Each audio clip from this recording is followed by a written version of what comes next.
오늘은 이번 CES를 복귀하며 함께 보면 좋을 내용, 완전 자율주행차를 향하고 있는 전기자동차 시장에 대해 간략히 정리해보도록 하겠습니다. All about IT Gadget Soul. 어떤 이유로 구분이 되는지만 간단히 정리해보도록 하겠습니다. 먼저 BEV는 순수 전기자동차죠. 배터리에 전기를 충전하고 모터를 구동시키는 전형적인 전기차라고 보면 좋을 것 같습니다.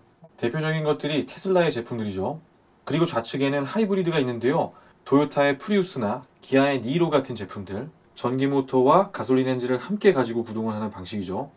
이 안에서 다시 두 개의 방식을 서로 구분짓는 것은 한쪽은 전기를 직접 충전한다는 것이고 나머지 방식은 가솔린 엔진을 구동하면서 전기를 배터리에 충전하게 됩니다.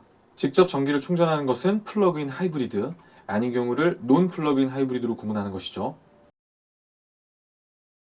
맥킨지에서 언급한 이 4개의 요인들은 앞으로 더욱더 강하게 전기차 시장의 성장을 견인해 나가겠죠. 전체 전기차 시장의 시황에 대해 이야기 위해 지역적인 측면에서 바라보면 중국, 미국, 유럽의 세계 지역에서도 특히 중국의 판매량이 압도적으로 높습니다. 2010년대 초반만 하더라도 미국의 절반 수준에도 미치지 못하던 중국 시장의 점유율은 이례적인 성장을 기록하며 2015년에는 미국을 추월하였죠. 그리고 그 추세를 분석한 자료들은 앞으로도 이러한 흐름이 계속될 것이라는 전망을 내놓는데요. 2017년에 친환경차 판매량 순위는 이러한 추세를 정확히 반영하고 있죠. 1, 2위가 각각 중국의 비아디와 베이징 자동차일 뿐만 아니라 20위권 내 무려 11개의 업체가 중국 업체였고 이에 반해 우리나라의 현대자동차는 20위에 위치합니다. 이토록 엄청난 속도로 성장하고 있는 중국 전기자동차 시장의 배경에는 다른 여러 가지 이유들과 더불어 환경오염 문제가 자리하고 있습니다.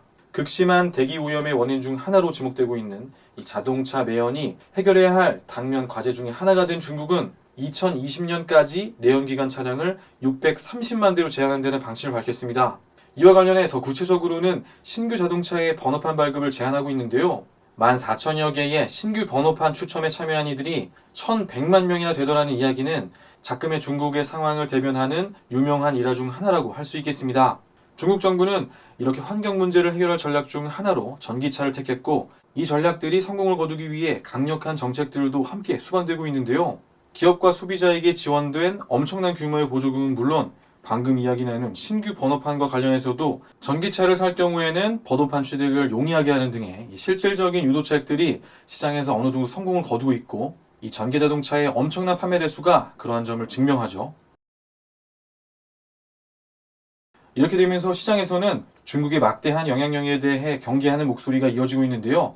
반도체, 디스플레이, 스마트폰 등 수많은 산업을 향해 뻗쳐있는 중국의 전방위적 굴기는 자동차 산업마저 넘보고 있는 것이죠. 그럼에도 불구하고 전기차 시장에서의 중국의 경쟁력은 아직까지는 다소 한정적이라 평가하는 것이 합리적일 것으로 보입니다. 자동차 자체의 완성도는 모델을 거듭할수록 높아지고 있지만 현재 중국의 전기자동차는 IoT와 자율주행이라는 두 개의 핵심적인 부분에 대한 경쟁력이 약하죠.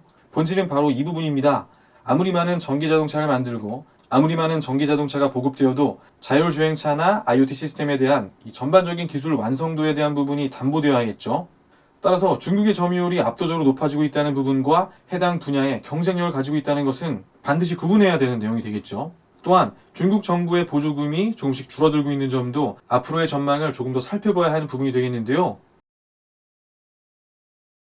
이제 소비가 아닌 생산의 측면에서 살펴보면 현재까지 이 시장에서 가장 유력해 보이는 업체는 단연 테슬라입니다. 작년 한 해를 뜨겁게 달구었던 일론 머스크 관련 보도들 때문에 일론 머스크는 사기꾼이다, 테슬라는 망했다, 이런 이야기들을 하는 분들이 꽤 계시는 것 같은데요. 개개인의 주관적인 견해들에 대해 일방적으로 틀렸다 이렇게 말하는 것은 경계해야 할 부분이겠지만 테슬라와 관련돼 다소 자극적인 부분들만 부각된 측면이 있을 뿐만 아니라 당장이라도 망할 것처럼 이야기하던 테슬라의 주가는 그래도 $300 중반대에서는 유지되고 있습니다.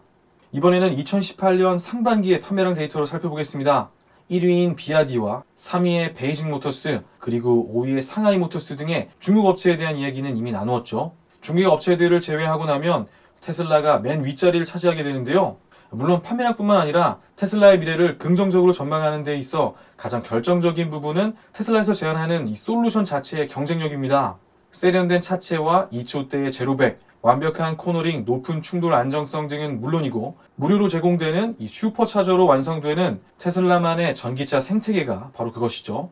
차량 자체의 매력도도 물론이고 전기차를 구매하며 가장 중요한 부분 중 하나라고 할 수 있는 이 충전에 대한 솔루션까지 함께 제안하는 바로 이와 같은 점이 향후 테슬라를 이 시장의 가장 유력한 후보 중 하나로 꼽는 가장 큰 이유입니다.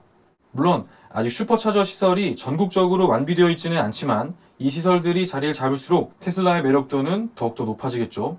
고질적인 이 테슬라의 생산 차질 문제와 더불어 엄청난 적자에 대해 시장에는 비판적인 여론들이 형성되어 있지만 저는 조금 다른 관점에서 이 문제를 평가해보고 싶습니다. 적어도 테슬라는 다른 업체들이 시장이나 정부의 역할로 여기고 다소 수동적인 접근을 취하고 있는 이 전기차와 관련된 몇 가지 선결 과제들에 대한 부분을 테슬라 스스로 해결해가며 이 시장을 만들어 나가고 있습니다. 테슬라의 또 다른 강력한 무기는 바로 오토파일럿 시스템입니다. 오토파일럿을 통해 테슬라의 차들은 양산차 중 가장 높은 수준의 자율주행이 가능합니다. 바로 이 지점이 테슬라의 미래에 대해 더욱더 긍정적으로 평가하게 하는 요소인데요. 문제는 앞으로 이 경쟁력이 계속해 유지될 수 있느냐는 점입니다.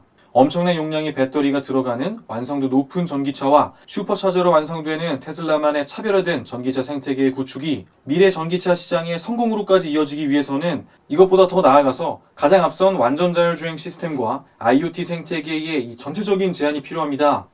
여기서부터는 아마도 테슬라 혼자만의 힘으로만 모든 부분을 해결하지는 못하겠죠. 가장 높은 수준의 완전 자율주행 시스템, 가장 큰 용량과 긴 수명을 구현하는 배터리 기술, 그리고 정교한 지도 데이터까지 이 시장의 경쟁력을 좌우하는 가장 핵심적인 이 내용들은 모두 테슬라가 아닌 다른 업체들이 세계 최고 타이틀을 쥐고 있는 분야들입니다. 이 이야기는 반대로 말해서 향후 이 전기차 시장의 진영의 형성 방향에 따라서 테슬라보다 더 높은 경쟁력을 가진 진영이 탄생할 수 있다는 이야기고, 경우에 따라서는 수소차와 같은 현재는 그저 대안으로 평가되는 방향들도 혁신적인 기술 발전이 있다면 현재 테슬라가 그리고 있는 이 방향성 자체를 다소 무의미하게 만들 수도 있겠죠.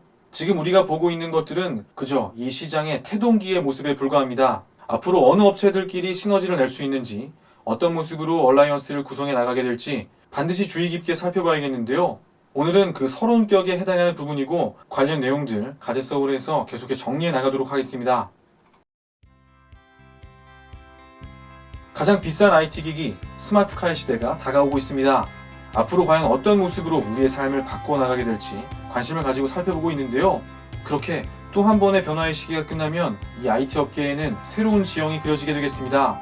계속해 우리나라가 IT 강국이라는 자부심을 가질 수 있도록 다가올 변화의 시기에 맞서 현업에 계신 분들께서 계속해 힘내주십시오. 가제서울도 멀리서 응원하도록 하겠습니다.